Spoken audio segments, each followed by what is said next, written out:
ಮಕ್ಕಳು ಮಕ್ಕಳನ್ನು ಹೇಗೆ ಬೆಳೆಸಬೇಕು ಅಂತಂದರೆ, ಕುಮಾರ ಗಣನಾಥಾಂಬ ತುಷ್ಟಿ ಪುಷ್ಟಿ ಮತಿಧೃತಿ ಸ್ವಸ್ತಿಮತಿ ಕಾಂತಿ ಅನ್ನುವಂತಹ ಮಂತ್ರವು ಲಲಿತಾ ಸಹಸ್ರನಾಮದಲ್ಲಿ ನಮಗೆ ತಿಳಿಸುತ್ತೆ.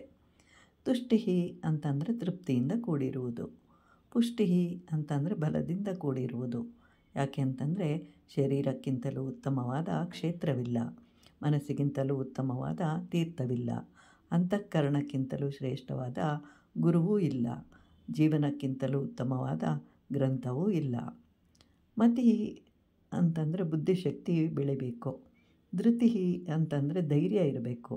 ಹೀಗೆ ತುಷ್ಟಿ ಪುಷ್ಟಿ ಮತಿಧೃತಿ ಇವುಗಳು 4 ಇದ್ದಾಗ ಆತ ಯಾವ ಕಾರ್ಯವನ್ನು ಬೇಕಾದರೂ ಸಾಧಿಸಬಲ್ಲನು. ಹೆಣ್ಣು ಮಕ್ಕಳಾದರೆ ಸ್ವಲ್ಪ ಶಾಂತಚಿತ್ತದಿಂದ ಕೂಡಿರಬೇಕು, ಆಗ ಶುಭಗಳು ಜರುಗುತ್ತವೆ. ಅಲಂಕಾರವು ಬಹಳ ಮುಖ್ಯ, ಕಾಂತಿಯಿಂದ ಕೂಡಿರುತ್ತಾರೆ. ಹೀಗೆ ಇದ್ದಾಗ ಮಾಡುವ ಕೆಲಸಗಳು ನಿರ್ವಿಘ್ನವಾಗಿ ಜರುಗುತ್ತವೆ.